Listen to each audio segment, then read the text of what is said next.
Welcome back, folks, to another episode of It Takes a Village podcast. And I am beaming with joy. I'm super excited about this episode. One of my favorite people in this world. I actually shared, I don't know if you remember this, Brad, but we shared a locker for about a year before you made God, it, yeah, come on. before you made it Bellagio. big. Brad Smith, another episode here. And Brad, I'm just going to give a bit of a synopsis of who you are before we pull back the curtain. Okay. But former all-star athlete at Queens football before making it into the CFL for a few years, and then went on to be the first Canadian Bachelor, which we'll get into a little bit. I'm sure you talk about that a bunch. And Done it then all. done it all. And then moving on to Chopped Canada, and now is a media mogul and has his own podcast, No BS with Brad Smith. And it's actually an awesome listen because you get the left and the right and the people in the center, and we talk about some awesome things. So, Brad, welcome. Buddy, I'm so excited to be here. I never do these, by the way. I think I've done only maybe 2 or 3 other podcasts. And maybe that's an insecurity about being a guest, but I just feel so comfortable with you, Dan. Well, I was going to ask because yeah, you interview all these people, and we never really get to see who Brad Smith is behind the curtain. Yeah, I mean, here's the thing, and I say this with all sincerity because I truly love my pathway through media. But when you go from being an absolutely quote unquote just a person who walks through the world, bartender who was trying to figure out what was going on in between the CFL and real life, and then someone puts you on The Bachelor. No matter what you do after that, you have this like connotation and tag. But even through that, if you look at, I hosted breakfast television, a great morning show, into Chop Canada, into the Big Bake. Those are all characters. They are a form of you, but they are not fully you.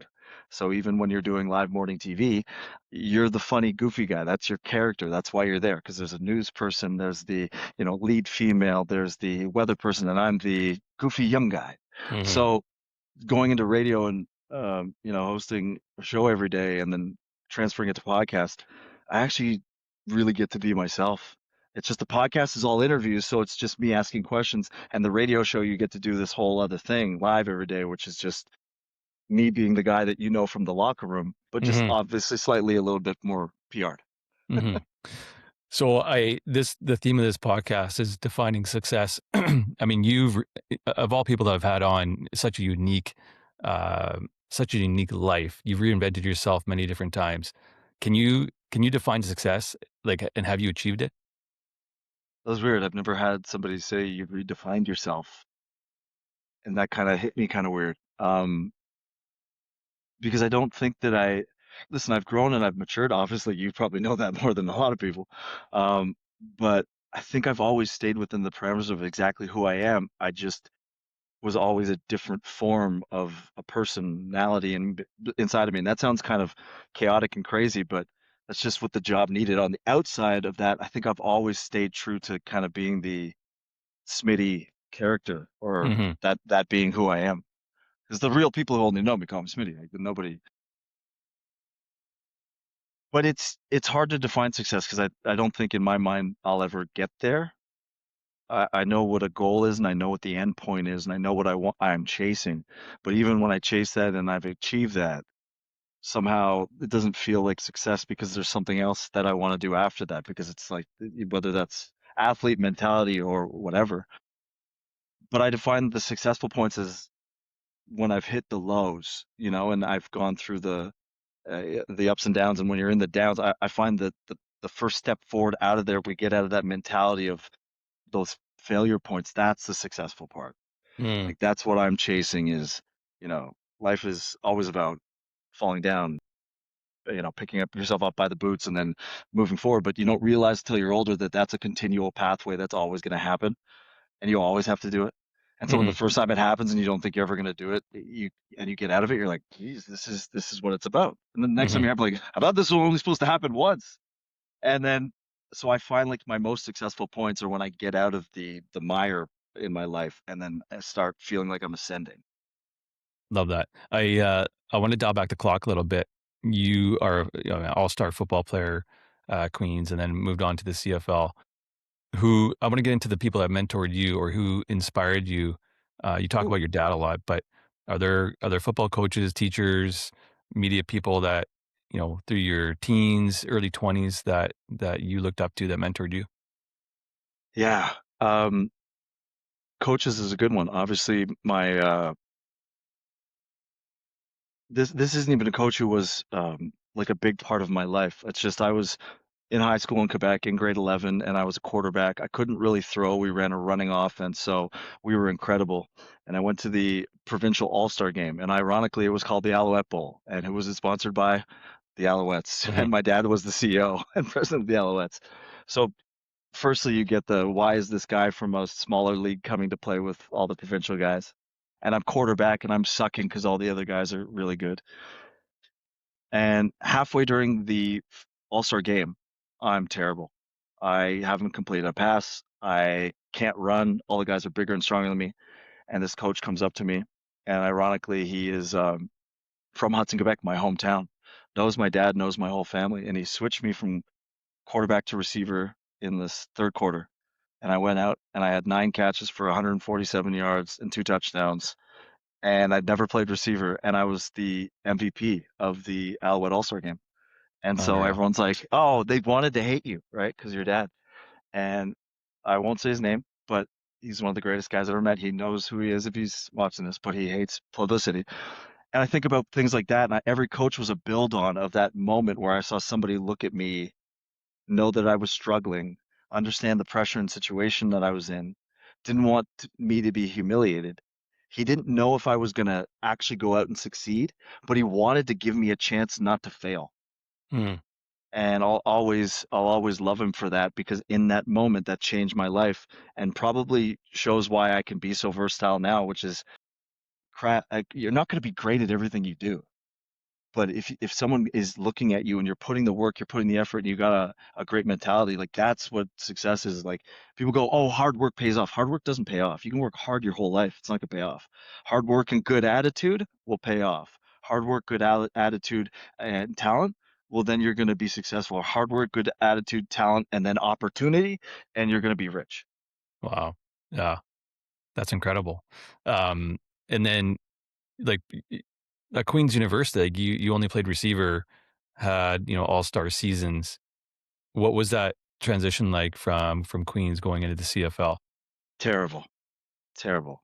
Um, I think you know that more than a lot of people that I got by at Queens because of my natural abilities. I was faster than everyone. I could catch better, and I had a good attitude. And when I was on the field, like I was a killer. I took things seriously, but off the field, I was the opposite. So when I went to the CFL, it took me 2 to 3 years, maybe my third season, before I was like, man, I am getting smoked. I'm going to be a backup my whole life unless I change my mentality. And it was honestly coming back to Queens and practicing during the summer. Those summers, I used to come back with all the Mhm. Kingston guys and the CFL guys. And I remember going into my third year, it was the first time I saw Robbie Bagg, our teammate, come back from the CFL and a Queens guy, and a guy who, I was travel roommates with on the road in games, come back and he was killing me in every drill, every drill. And I just remember I used to beat the crap out of Rob. I used to be faster. I used to be, and I'm like, this guy's walking around without a shirt, and I looking down at my, where did this come from? And I think that was the mentality switch in my life, where it was the competition mode, where it was like, oh, like this guy transitioned from a good college career to an amazing CFL career, and I transitioned from an amazing college career into just being below average. And that fight in Rob really kicked me in, and then from there I took it seriously. But God, this the transition was a mental warfare for a kid who was not mature enough. Mhm. And I mean, no one's gonna outwork Rob Beck. That guy's an absolute freak. Like, What you aspire to be. totally. And he's super successful now, right? Different career path than you, but you want to get into some of the lessons that maybe football has taught you once you finished your career. So, moving on the timeline here, um, what are some things that you have taken away from being on the gridiron, going into the media business? Ooh, into the media business. Look at you asking questions I've never uniquely been asked before. Hey, That's I a told great you we're one. pulling back the curtain today, man. Villaggio, that's a good one. But it's just such a weird thing because It's a great question, but no one would link the two because sports has life metaphors, which then you take into your life and move on into like professional or personal life. But specific in the media industry, you know what? It's great. When I'm on set, and just like I was in the locker room, like I was a glue guy, right? Like I was the Mhm, guy who was going to make you laugh. I was going to pick the team up. I was going to be the first one to prank and the first one to just, if everyone's pissed, go, you know. And so when I was on set, I was always the guy who made sure everyone was great. I wasn't doing it, and I've never done it for what's going out on TV. Like I don't watch any of the stuff I've ever been in, but I remember every single day on set trying to make the camera guys laugh, the sound guys laugh, making sure the environment was great. I treated everything like a locker room where, if there was a problem, well, I'm the host of the show. I'm gonna go make sure that the team's good, isolate it, get it fixed, make sure everyone's having a good time, and the mood is always up so that by the end of these hard days, just like football, you're going home being like, man, I can't wait to go back tomorrow because at least like it's fun to go to work. And I'm mhm. taking that into my new radio show. Like we show up. I'm there at 5:30 in the morning to do my 3.5 hour prep. We go live at Wow. 9 to 12. And I want everybody in the room to know, like, this is fun. Like, this is not a real job. Like, Mhm, guys, like, let's, like, if you're in a bad mood, I'm in a bad mood. And then we got to bring you up so the energy's up. So it's mhm. it's a good thing to ask because I've treated everything like I just want to make everyone happy inside the room. Totally, and you know what? Going to offensive meetings or special teams meetings and then walking in the locker room, everyone's just, like, super stressed, and then I walk in and there's Brad Smith sitting right beside me, and the energy is so high and light. I loved it. And I was Come like, on. how do I keep up with this guy, man?" Well, He's on you know cloud what? 9. Some people think that people who are funny have massive insecurities and they need the laughs, and I do. But I've used what was an insecurity into something that I've realized is great. Like if I want to make people happy because it makes me happier, well, you just have to understand that and then go after that and understand that if you can't, then it shouldn't affect you the same way. But I've always tried to drive that way because I want to have a good time. Like I've never had a real job if you think about it. I've just Mhm, had a job where people think, "Oh, well, it's this and you're on camera and it's not stressful unless you make it. It's a great paycheck if you can make it. And thirdly, like you get to be around like-minded people who are all going towards a goal just like a team." mhm.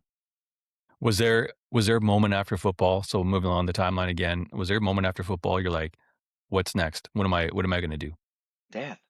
I broke my leg in Edmonton in training camp in 2011. I went home and I had a history degree and I had no understanding because I had never had the foresight to go, what's after football? And so I just was like, listen, I need some time off. I need to not, focus on not beating up my body every single day. I was bartending at Earl's King Street, downtown Toronto, for 4.5 months. And still was like, okay, well, I'm making a ton of money at the time bartending. It was amazing. I'm getting to have this life of kind of relaxation and no pressure for the first time. Mhm. And it was 4.5 months in where The Bachelor called me. And even then, when I did The Bachelor and they gave me the call, I didn't know I had no clue what I wanted to do. Mm. And my understanding is there's a story behind that, isn't there? Like, how did you become Yeah. the first Canadian bachelor? I gotta know this. It's serendipity at its finest, because we know every party involved in this mutually. So I'll give context or nuance for those who don't, but my best friend is the son of the coach that recruited me and Dan to Queens, Pat Sheehan. So Ryan Sheehan's my best friend, and he's at his girlfriend's house for an Easter, I think, event or dinner or something, whatever. It's like the first week of April.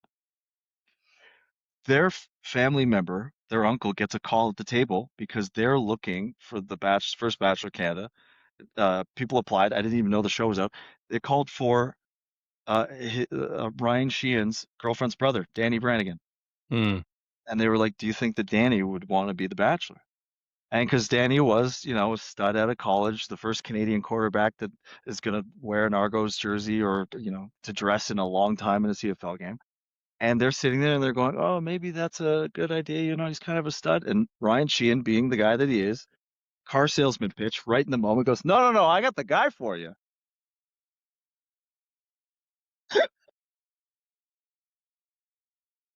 And you could just see his face doing it too. "No, no, yeah. no, I got the guy for you. What are we talking, guys? What are we talking about here? Put the phone down or give me the phone."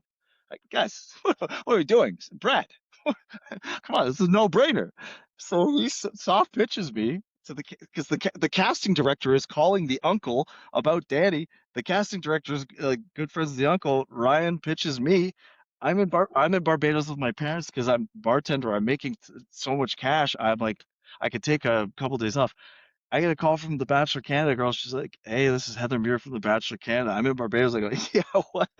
Hung up, and she called back. She goes, "No, I'm actually the cast director. Your friend Ryan Sheehan gave me your number." And I go, "What?" And Oh man. I came home 2 days later. Ryan Sheehan was at my house to shoot one of these corny, cheesy B-roll 2 minute like why I should be the Bachelor thing because he was always like a movie, wanted to make movies type of guy. And they go, you got to get it in. This is like, damn, this is 2.5 weeks before they start shooting the show. Like supposedly they were down to like 12 guys from like 1500, so they didn't have any clue who I was. I'm bartender, Earl's King Street. So again, I fly back 2 weeks out, make this video. They say you got to submit it by this time. We get it in at about, I think it was like 2 or 3 o'clock on a Thursday. They call right after, like 3 hours after, and go, "Can you come down Friday for an interview?"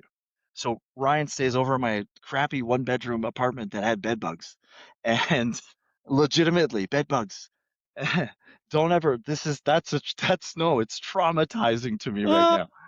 Like I had to live on someone's couch for a month because I had. This is where I was when I convinced them I was the most eligible person in Canada.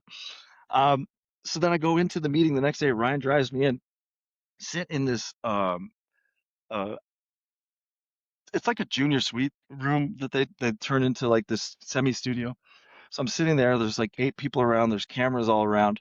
Ryan's downstairs at the hotel bar because it's like, oh, it's only gonna be like 30, 40 minutes. I'm in this room for 3.5 hours. S- Solo to camera shot like this, right? Producers No. all around the camera. I'm wearing this gray Henley shirt. This is Sweden.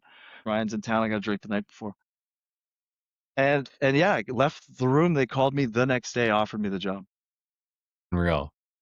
Unreal. And then, yeah, so we're giving Ryan a lot of credit for this, It's probably it's all 90% of him. it. 99.9 because in that moment, had he not gone, oh, what are we doing? Guys,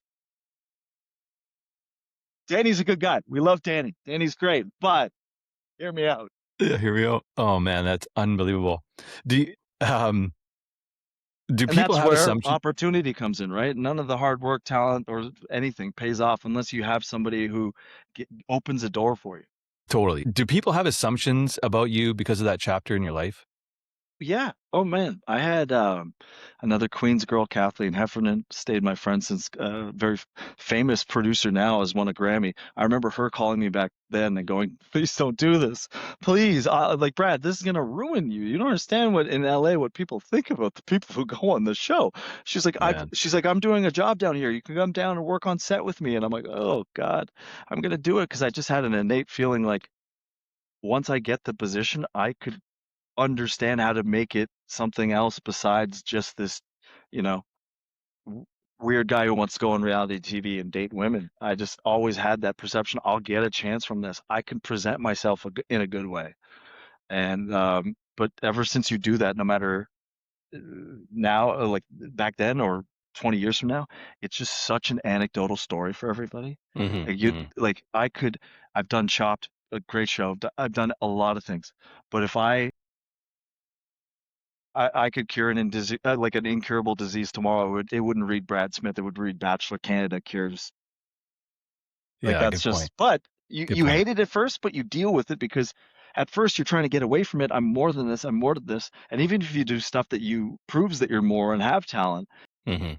you forget that these people who do want to recognize you in that way, which still happens sometimes, and it's weird.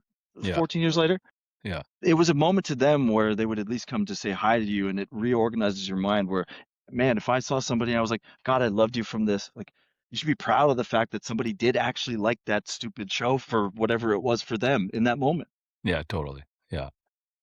And then you eventually got into you mentioned it, Chop Canada and a few other shows. What attracted you to media? just because it was a place I could get paid to make people laugh at Yeah, that time Yeah. I knew I Tr wasn't gonna be a stand-up comedian.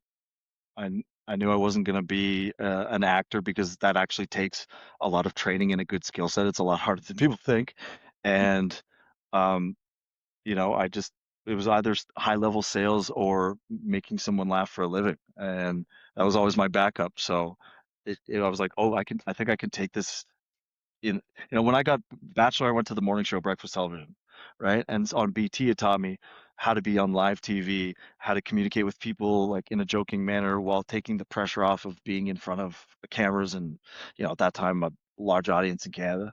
And Mhm. every step of the way till Chopped as a host on a flat linear non-live taught me how to command a room and be the leader and then have people look to you for, to be the demeanor of the entire core.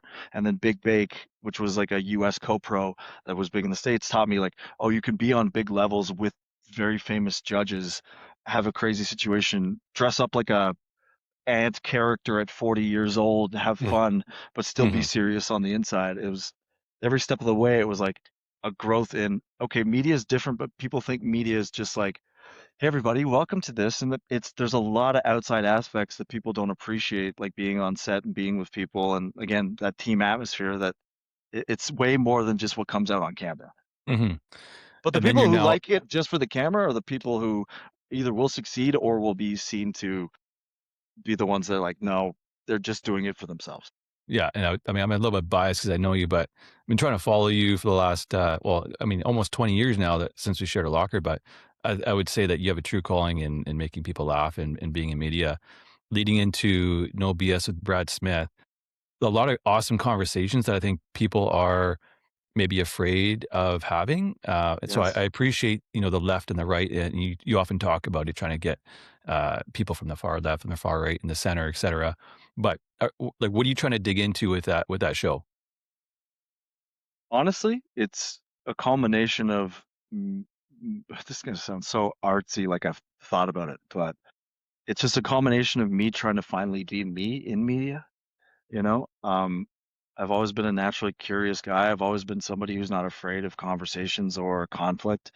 I think that I have a good heart and a good place to come from so that people who know me would know that I'm not doing it to just cause a stir. And people who don't know me who are going to assume I am, if you stay on, you'll know that like I'm always leading from an empathetic place. Hmm. But I was the guy who voted 95% of my life liberal. And, after my restaurants, I built up these restaurants and had a great footprint in Toronto and was doing well after COVID and everything that happened and you're a business person, you just started seeing not only where you were ideologically, but all the conversations because I started opening my ears to them.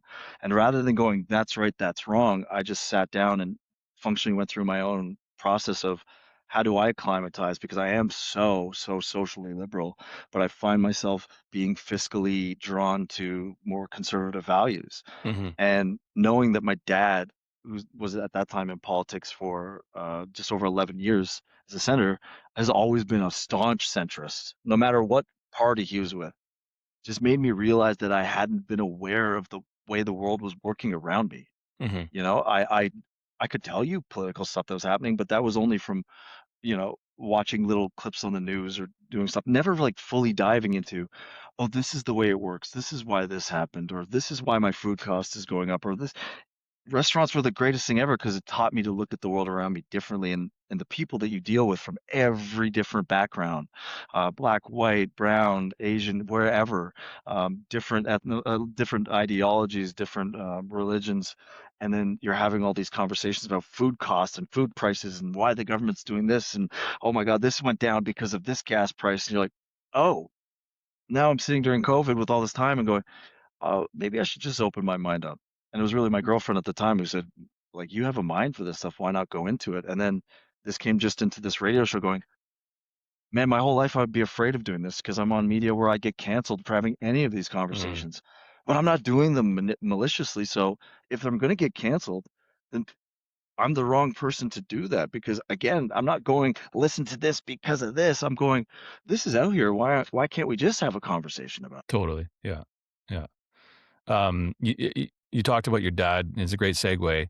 He was in politics for a long time, super influential and instrumental in your life and in many others. But Yeah. what characteristics do you have from him that you on a day to day that you're implementing? That was almost my dad's my tear button, so I get uh emotional about him. I can just say all the good ones. Like I would say if I was 10% of him, then I'm on the right track and I'm not even there yet. But um I got his ability to be calm in stressful situations. I got his ability to accept criticism. And sometimes, still like other people, I jump thinking, oh, you're attacking. But I do listen to criticism after, just like football, where it's like, okay, it's not criticism, right?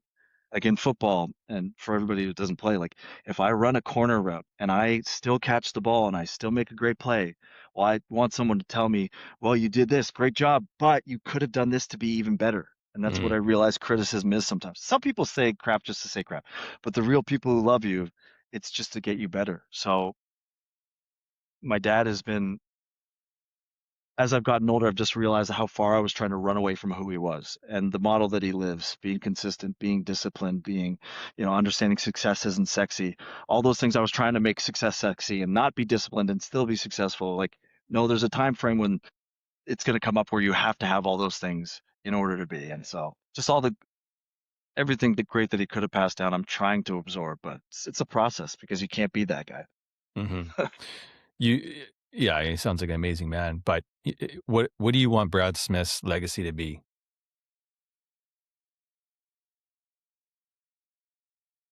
So that was a good person to people, and you can't be. This is the big thing: is you can't be the best person to every single person. And like everybody else, I have people that don't like me in my life, but those 4 or 5 people that I'm thinking about every time I say that out loud, like that's going to happen in life. You can't focus on the people that don't think properly, but you got to focus on the people who know you, who you are, and who are with you every day, and make sure that they give you the sense of self that sometimes you lack. Because I think sense of self is something that nobody talks about enough. Nobody talks about how to increase your self-love, Hmm how I wouldn't be able to have these conversations on radio and have people who are anti-vaxxers and pro-vaccine and have debates between climate people on who's right and who's wrong if I didn't have a security with I know who I am, I'm a good person. And we need to develop that younger and younger is you don't need all teams are great, but as an individual, you're gonna never be the best version of you unless you focus on you first and then make everyone else around you better. So I just hope that people think I made them laugh and I was always a good time and I was at least open to talking about stuff that was more than what most jocks get portrayed as, which is hmm the conversations me and you would have for like 15 minutes if we just saw each other, but then regulate back into normal humans. Totally. Every episode, I'm like, man, I gotta write what he just said down or she said down, and in the last 30 seconds, I'm like, oh, I gotta remember this. But running out of time here, but I wanna every episode I have is a couple rapid fire questions for you, not Okay, intended wait. to be. Let me get my Coke Zero cherry in me. Um, What do you what got, Damon? is what was your favorite memorable football moment? It's not even mine. It's my brother-in-law, Damon Duval, when he played for the Montreal Alouettes in Saskatchewan. No, sorry, in Calgary, I believe, in 2009 Grey Cup when he missed the field goal to win the Grey Cup. And Oh, then it was the 13-man flag, and they got a second chance, and he kicked the yeah. field goal to win the Grey Cup. And only because, like, I've got my hand, and only because I remember where we were. We were in the owner's box 'cause my dad was the president. My sister was kicked out of the game because two Saskatchewan fans had beer dumped her 2 and 5-year-old kids. And No. so, yeah, legitimately because they were wearing Duval jerseys. I think they were drunk. I don't think they mean it. Saskatchewan press actually had a release saying we're so sorry. It was, but they had My left. god. They had left. Crappy situation. Damon misses the field goal to win the Grey Cup. This would have been my dad's first Grey Cup as a president. If he doesn't get it, God, he might be. If Damon misses it, well, God, he's fired. Ash is just, oh, he's gonna. And then next thing you go, he makes it, and your emotions are back. We want, it was Yeah. still to this day greatest thing ever. Unreal. Oh, that wasn't rapid fire. I remember at this point. No, One it's more. fine. No, it's good. I like the story. Your favorite football coach? Pat Sheehan, just because even more so after I stopped playing and he became somebody I could talk to as a friend, and he's the greatest guy ever. Yeah, he's unreal. Yeah, I Queen's still talk to University, him. by the way. Yeah. unreal. He's had an incredible career. I actually had him on the podcast as one of my first guests, and Yeah, what did he say to you? What did the big guy say? Dave Village, looking good there. Where you lost a little weight. yeah, Have you shaved in the last couple of yeah, days there, yeah, Villaggio? 2 pounds of Italian yeah, soccer star. just put it through the uprights. We don't need Um, anything else from you, Village. We just need you to put the ball through the uprights, okay? totally. But I told him, I was like, hey, we're gonna aim for like half an hour, 40 minutes, and then next thing you know, we're pushing 50. I'm like, I could listen Yeah, to this well, guy talk all day long. oh, Dan, having the ability to talk to your former coaches who treated you in a certain way, and they'll never be fully friends, but see you grow up in a different light. And me and Ryan and his son have stayed, so close that they've seen me and mistakes. And without Pat Sheehan, I would not be where I am today. Well, he's one of the three guys that if I'm up at any award, he's popping into my head because I would not be standing where I am, sitting here with you, or anything in life without Pat Sheehan. Totally, yeah, he's a second dad to I think Football, to a lot, football, and beyond. More so in real life than in football, actually. 100%. Your funniest moment on TV? That's subjective to, oh God. For me personally, I got to, during the Big Bake, dress up as the guy from Men in Black 1, Vince D'Onofrio, when he gets eaten by the thing and he turns into a moth. So I got to come out and do full, like, we used to do these bonus bakes. I got to come out of full, this guy dressed Yeah, in a village. This is Canadian TV, so it's not like makeup department is great, but not. I'm outside in a ditch outside the studio, taking mud from the ditch, rubbing it on my body, and going, gosh, "Oh God, this is getting in character, obviously." And these two production assistants are looking at me, going, "What the hell are you doing?" I go, I'm just getting ready. Come on." But I don't know. I'd have to have somebody else because I'm not good at telling what I like and what I don't like. But lot of moments where I go, God, I'm just so grateful to be part of that. yeah, unreal. What's what's one word to describe your journey? Eclectic. Dick, I like it. A Yeah, little your bit of favorite column A, a pastime. little bit of column B, a little bit of column C, and then spread out, the rest is it. Uh, walking my dog Charlie. It's a All right, all right. What kind of dog? golden retriever. No Ooh, story behind that one. Just love yeah, walk. Just got back from it before we did this podcast. It's my unreal. Yeah, I'm favorite. looking for a dog right now too. I'm like, retrievers are just a solid choice. Um, okay, She's right there. best. Come here now. Watch this kitty. Come on, Papa. Oh, there you go. He's a Look at that. baby. You're on It's TV. a big. Hey, Village, just do me a favor and shut your front door. Go on. Okay, last one before we get the final word from you. The best advice you have ever received. Tough, man. Especially now that I get to talk to so many crazy people every day. There's two that are popping into my head, and they're both Larry Smith. That's my dad, but "Success Isn't Sexy." I love that one because I used to make fun of him for saying that, and then you find out it isn't. It appears to be on the way up when everything's easy, but to keep it is. And then the other one, I wish I could swear, but he just said, Smitty, no one takes you out of the game. And whether that's a bad thing or now considered toxic masculinity, never let someone take you out of the game. It meant if you can get up, get your butt up, walk off the field, then get on the knee. Um, and that's what I always thought it was, is no one takes you out of the game. You take yourself, you're in control. I walked off 2011 with a broken tib and fib in Edmonton, Alberta. And not because pride, but because, like, come on, you get to the sideline, you're still okay. But then I realized in life, it was all about life. You have a boss that you don't like, no one takes you out of the game. You can work hard, you can show everybody, like, no one's gonna, you're in control of all of your situations, faculties, and the way that you walk through life, and no one's gonna take you out but you. I love that. I want to give you the final word. I mean, the theme, it takes a village. It's people wrapping around you, supporting you, helping you with your rise to success. We talked about reinventing yourself many times. Is there something that you want our listeners to take away? Yeah. Two things. One, we're going through a time where everyone always feels like it's doom and gloom, and that's kind of what the media atmosphere is allowed. But, you know, when you're constantly in a fear state, it affects everything about you, your body, your mind, your mentality. And Sometimes you just have to believe that your purpose is greater and that if you are in control of you, that you can walk through life. And that starts by, and this is from my own personal experiences, changing the conversations that are going on in your head. If you had somebody outside of you yelling at you negative thoughts all the time, you would turn around and you'd slap that person, you'd never be near them. And so you can't let your mind control you from the inside out. You can be the happiest on the outside and you can present really well, but if this isn't working and it's telling you you're failing, you should do this, you should do that, you gotta start changing that conversation internally. And that starts with just saying good things to yourself. And so when I end my podcast and I say something great's going to happen to you today, I believe that because I believe, and there's science behind it now, that spoken word and positivity, Mm, that your brain doesn't know the difference between the truth and a lie. And if you are telling yourself that you're this person on the inside, that you'll believe it, and that will manifest into the outward, even if you don't think it is.